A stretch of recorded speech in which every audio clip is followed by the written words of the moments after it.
Alors, Monsieur Guy Provost, s'il vous plaît.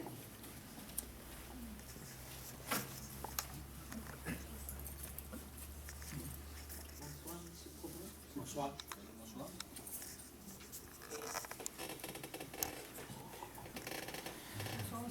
Bonsoir. Bon, c'est un mémoire qui a été fait rapidement, comme on a été convoqué rapidement. Alors, j'ai commencé à 4 h cet après-midi, j'ai fini à 6 h. Ça a été assez rapide. Sauf que je suis assez connaissant dans ce que je peux vous dire, parce que je suis un technicien spécialiste. Voici les faits.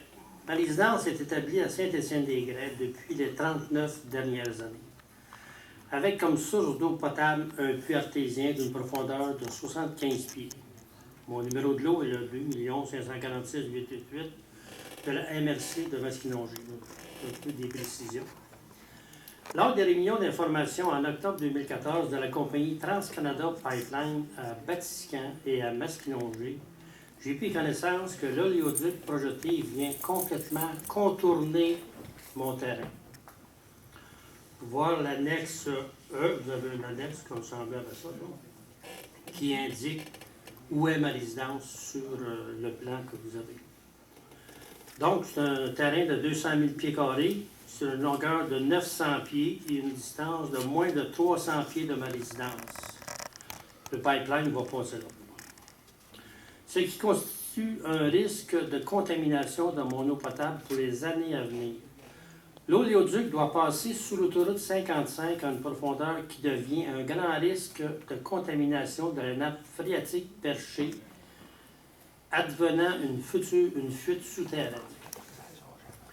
Je suis un technicien en génie civil retraité, spécialisé dans la mécanique des sols. Mes employeurs ont été, c'est-à-dire des laboratoires Ville-Marie, Terratec Limité, filiale de SNC, Monterval, filiale de LGL, la Longue Giroir-le-Temple, CNFS, filiale de Lavalin et le ministère des Transports du Québec.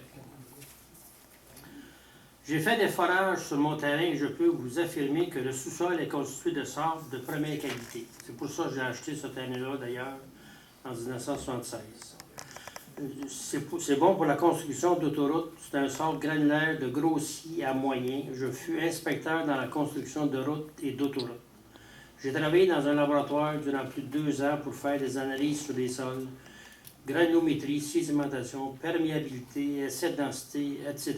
Et plus de 15 ans dans la surveillance des travaux de sol. J'ai travaillé comme spécialiste responsable avec plusieurs techniciens et géologues concernant les analyses de sol pour la construction de barrages hydroélectriques d'un pays comme Haïti. Alors, j'ai analysé les sols entièrement d'Haïti. C'est moi qui décidais de faire les essais, la sorte d'essais sur les sols en vue de faire des digues, des barrages pour le pays.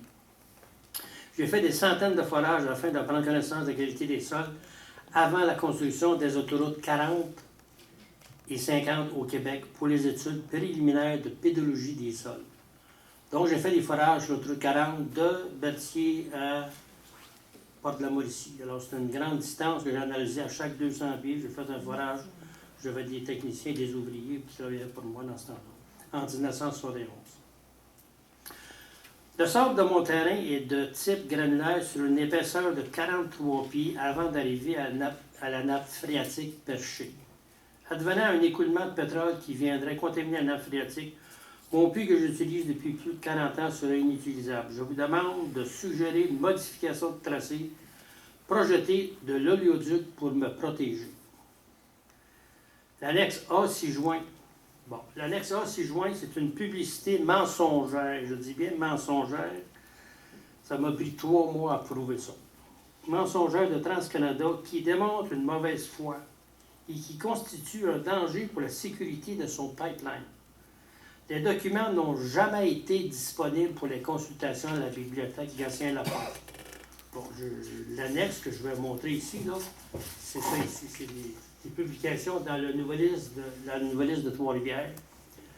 3 fois, 3 semaines, ils ont des semaines d'intervalle, ils ont publié ces annonces-là qui disaient bon, la section pertinente de la demande soumise par Trans-Canada à l'Office national de l'énergie pour le projet Énergie-S ont été traduites en français et imprimées afin de les rendre disponibles au public.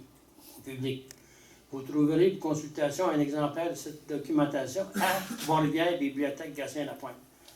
Ceci est faux.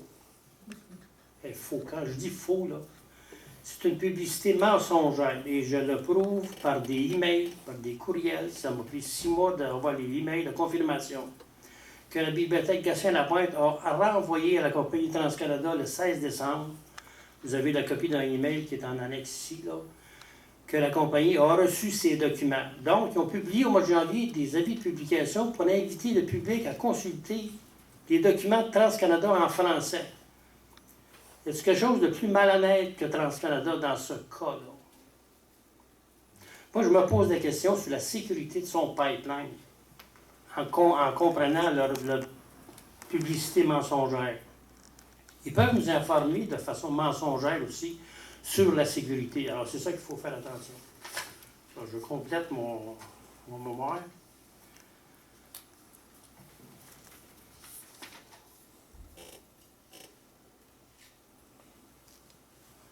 Bon, l'annexe C1, voici les explications sur ce web de la compagnie Trans-Canada que j'ai reçu le 21 août.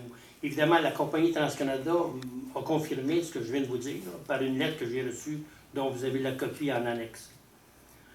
L'annexe D. Je demande au greffier de la ville de Trois-Rivières, au greffe de la ville de Trois-Rivières, de consulter le rapport RLV sur l'étude d'impact du passage de l'oléoduc dans la municipalité que la ville a en sa possession. Bon, l'annexe E, le 21 septembre, je reçois une lettre de l'avocate maître Marie-Claude Fugère qui me refuse l'accès à ce document public. Alors, je veux avoir une copie du rapport RLV, moi, que la ville de Trois-Rivières a commandé pour voir l'impact de l'oléoduc à Trois-Rivières. L'avocate au greffe refuse l'accès au public, à moi-même. Donc, elle m'a envoyé une lettre pour dire que je dois aller à la loi de l'accès à l'information, alors les délais, les frais et tout ça. Alors, tu sais, l'information, moi, je trouve que vous en donnez de l'information, on doit la recevoir de partout pour l'acceptabilité sociale. Comment voulez-vous que les citoyens acceptent des mensonges comme ça? Ou des études qui ne nous sont pas fournies pour prendre connaissance du danger ou des risques que l'oléoduc passe à Trois-Rivières, soit pour l'aqueduc, soit pour d'autres risques. Pour couronner le tout, voici l'annexe G, un article du Journal de Nouvelliste daté du 13 novembre, qui démontre que la confiance envers les élus pour protéger les citoyens s'en va en diminuant avec le temps. Quand vous avez le préfet, M. Lalonde, de la MRC de Masquinongé, dit dans le Nouvelliste, je m'en fous. Ça, c'était simplement, il se foutait des citoyens qui voulaient poser une question sur l'oléoduc qui passe dans la MRC de Masquinongé. C'est une distance de à peu près 59 km. Alors, quand un préfet refuse, après 10 minutes de questionnement à une période de questions dans une assemblée publique, moi, je trouve que la population n'est pas informée. Et il y a un risque pour sa sécurité, quand les élus refusent. Alors, je vous demande, par ce mémoire, de corriger la situation pour protéger la population de cette rivière à pétrole, confinée dans un tuyau. C'est ça qui s'en vient de l'oléoduc. C'est une rivière à pétrole qui serait un danger, pas pour nécessairement Saint-Étienne-des-Grès, Montarin, Montpuy, mais pour tout le Québec. Alors, je vous demande, dans vos recommandations au gouvernement, le refus total de l'oléoduc au Québec, de cette compagnie Trans-Canada Pipeline, le projet Énergies. C'est ça que je vous demande ce soir. Merci.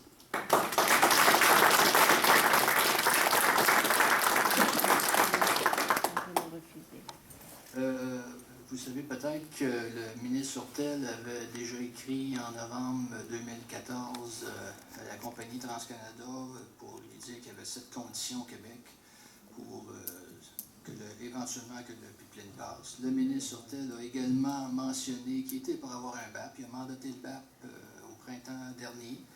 On attend d'avoir le dépôt du tracé final. On sait maintenant qu'il n'y aura pas de port au Québec, donc ça c'est réglé.